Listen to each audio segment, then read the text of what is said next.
चले जी हम बातें अपनी स्टार्ट करते हैं। तो मतलब इस टाइम जो है ना बिल्कुल ऑफ है यार, ये फिर इस तरह बुझा हुआ इसने गजाल। यार शाहीन की इंजरी का क्या करना है यार, ये पट्टियां करो बताएंगे और की करना जख्म हुआ है, कादिर बताएंगे उनको है जी। कादिर नहीं आपसे पूछ रहे हो, बताएं ना कि कैसे इंजरी ठीक करनी है, बताएं ना क्या मेरा बाप ने उनसे पूछा है, ऐसे ना करे यार, आप करें हम बात। इंजरी का बताएं, वर्ल्ड कप क्या करना है या नहीं? यार वर्ल्ड कप में ले जाते हैं क्योंकि अच्छा? हमारी हिस्ट्री रही है कि चाहे हमारे खिलाड़ी इंजर्ड हो ना हो, हमने उनको लेके जाना है।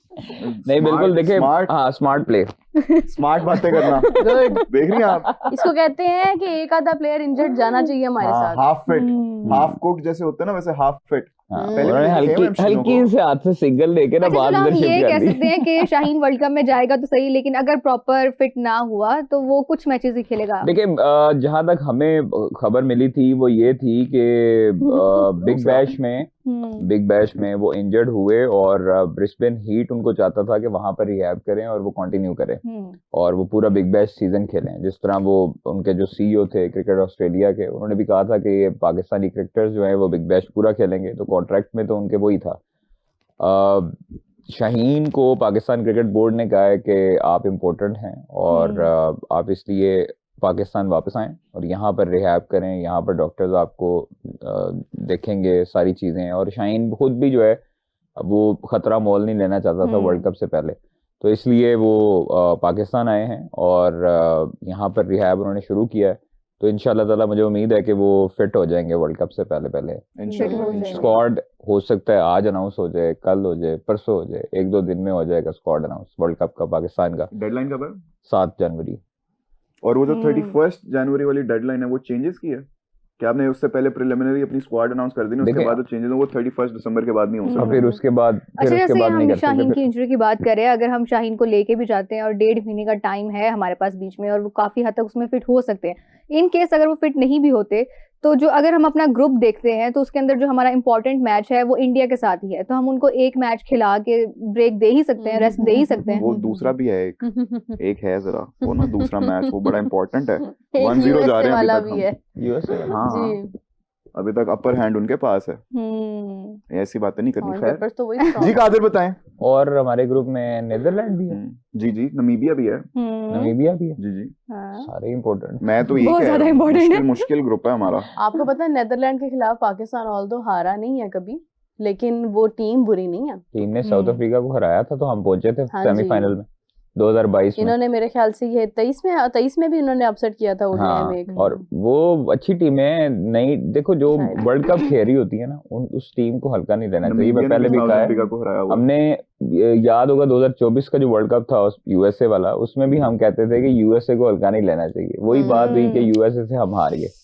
और वो जब आप किसी छोटी टीम को सोचते हैं ना, बहुत ज्यादा इजी लेते हैं, तो वो फिर आप खुद इजी हो जाते हैं, वो हावी हो जाते हैं। अच्छा वैसे इजी लिया नहीं हुआ था इन्होंने, मुझे ना किसी ने बताया, मुझे किसी ने बताया कि ये वहां पे जब यूएसए वाला मैच था ना, तो ये तो वहां पे ऐसे ग्रुप बना के मीटिंग्स कर रहे थे कि हमने मैच के खिलाफ, मतलब इनके खिलाफ क्या करना है, क्या स्ट्रेटेजी होनी है, कि बड़ा प्रेशर लिया हुआ था यूएसए का।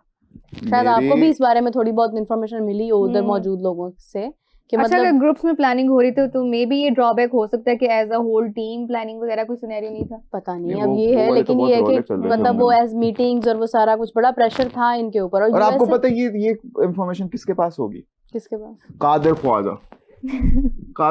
कादिर ने मुझे लगता है पोस्ट मैच ही इतनी बातें सुनी थी कि प्री मैच पूछने का दिल ही नहीं किया। क्या चल रहा था अंदर? टोलियां बनी हुई थी तब तो ऑब्वियसली वो था सिस्टम, बाबर पॉलिटिक्स वाला सिनेरियो था, लॉबी अलग, शाहीन ग्रुप अलग, वो चीजें थी।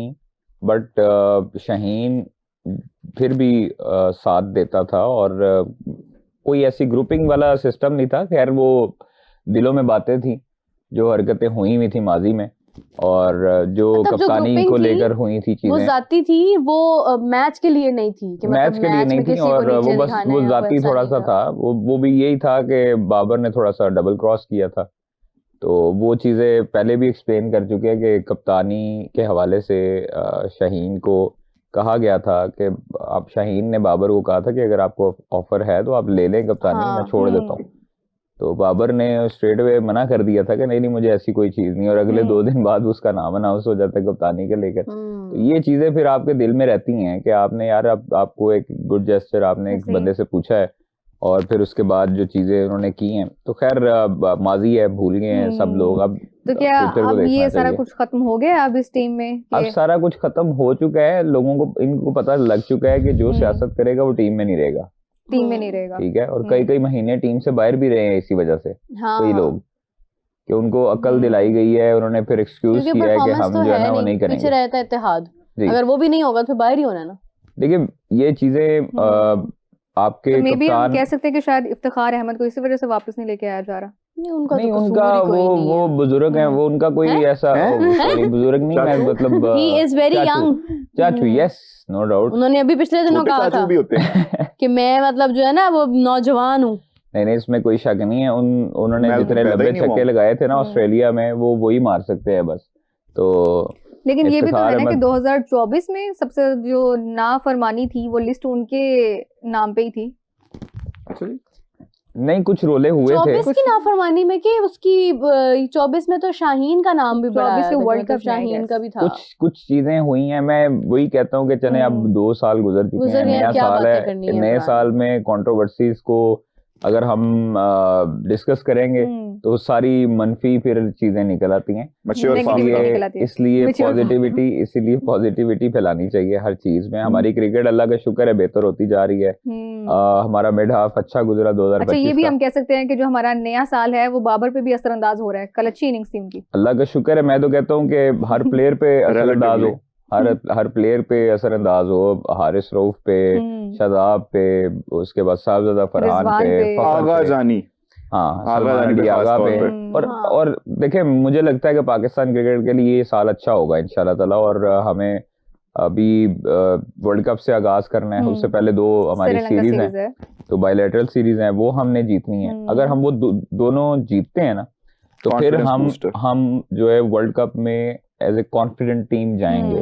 बिल्कुल शेक नहीं हुआ होगा कॉन्फिडेंस हमारा, क्योंकि हमारे पास कॉम्बिनेशन एक पता लग चुका होगा। हमने श्रीलंका अभी जब जाना है तो हमने अपने मेजर प्लेयर्स के बगैर जाना है।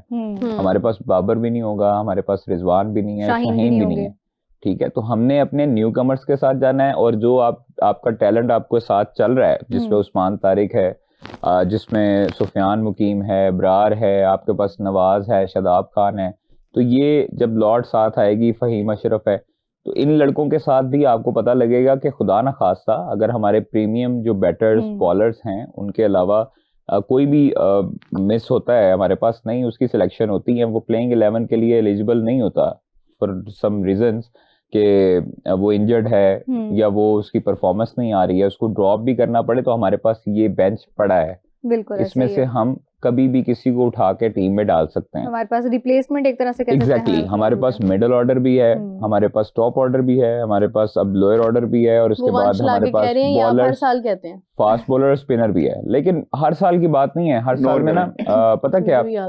कई चीजें ऐसी थी जिसमें हमें पिछले साल में आउट ऑफ नोवेयर लड़के टीम में आते रहे और उनकी सिलेक्शन जो है वो सिर्फ और सिर्फ वर्ल्ड कप में होती रही है। अच्छा, सारा साल वो टीम में नहीं आते रहे, और वो जिस तरह वो आप गिटार वाले भाई का नाम ले रहे थे, क्या आपके बेस्ट फ्रेंड आजम खान, हाँ वही तो नहीं ये नहीं नाम नहीं ले सकते उनको, तो नाम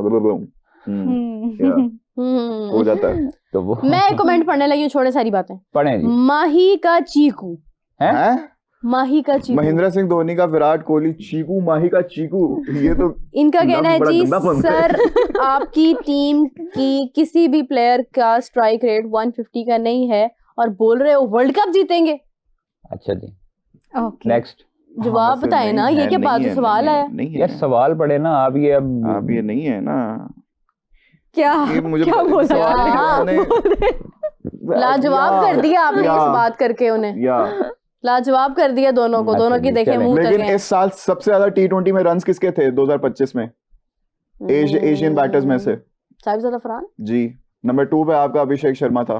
सबसे ज्यादा धोया किसने था बुमराह को? ओ यार नहीं वो छाड़ दो, बुमराह को बताएं। बुमराह ने विकेट कितनी ली थी 2000 छड्डो विकेट बताओ, बड़े आए बुमराह को, बताओ ना, बस करते यार अजीब यार, नहीं ये देखिए पासपोर्ट चेक करो, two face, I don't like it. जब मैं सच बोलती थी ची फेस